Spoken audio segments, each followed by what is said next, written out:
Hi friends, ఈరోజు మనం సమ్మక్క సారలమ్మ జాతర గురించి తెలుసుకుందాం. ఇది తెలంగాణ రాష్ట్రంలోని ములుగు జిల్లా తాడ్వాయి మండలంలోని మేడారం గ్రామంలో మహాశుద్ధ పౌర్ణమి నాడు ఈ జాతర నిర్వహించబడుతుంది. 2 ఏళ్లకు ఒకసారి 4 రోజుల పాటు జరిగే ఈ జాతరను తెలంగాణ కుంభమేళగా పరిగణిస్తారు. 1996లో ఆంధ్రప్రదేశ్ ప్రభుత్వం దీన్ని రాష్ట్ర పండుగగా గుర్తించి అధికారికంగా నిర్వహించాలని నిర్ణయం తీసుకుంది. ఆసియా ఖండంలోని పెద్ద గిరిజన జాతరగా గుర్తింపు పొందింది. 12వ శతాబ్దంలో మేడారంను పైడిత రాజు కాకతీయులకు సమాంతుడుగా పాలించాడు. తీవ్రమైన కరువు కాటకాల వలన పన్నులు చెల్లించకపోవడంతో కాకతీయ సేనాపతి యుగంధరుడు మేడారంపై దండెత్తాడు. జంపన్న వాగు దగ్గర జరిగిన ఈ భీకర పోరాటంలో పైడితరాజుతో సహా తన భార్య సమ్మక్క, కుమార్తెలు సారలమ్మ, నాగులమ్మ, కుమారుడు జంపన్న, అల్లుడు గోవిందరాజు వీరమరణం పొందారు.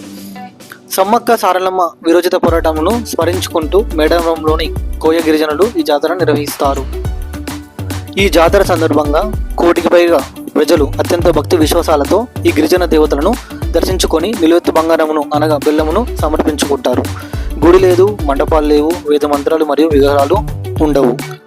కేవలం అచంచలమైన భక్తి విశ్వాసాలతో పసుపు మరియు కుంకుమ భరణిలను గద్దెలపైన ఉంచి పూజలు జరుపుతారు. పూజ కార్యక్రమాలను కోయ తెగకు చెందిన పురోహితులే నిర్వహిస్తారు. జాతరలో 4 రోజులు నిర్వహించబడే కార్యక్రమాలు: మొదటి రోజు సారలమ్మను కన్నపల్లి నుంచి తెచ్చి గద్దెనెక్కిస్తారు. 2వ రోజు చిలుకలగుట్ట నుంచి సమ్మక్కను తెచ్చి గద్దెనెక్కిస్తారు. 3వ రోజు ఇద్దరు దేవతలను గద్దెనెక్కిస్తారు. 4వ రోజు సమ్మక్క మరియు సారలమ్మను యుద్ధభూమికి తీసుకెళ్లడంతో జాతర ముగుస్తుంది. Do subscribe.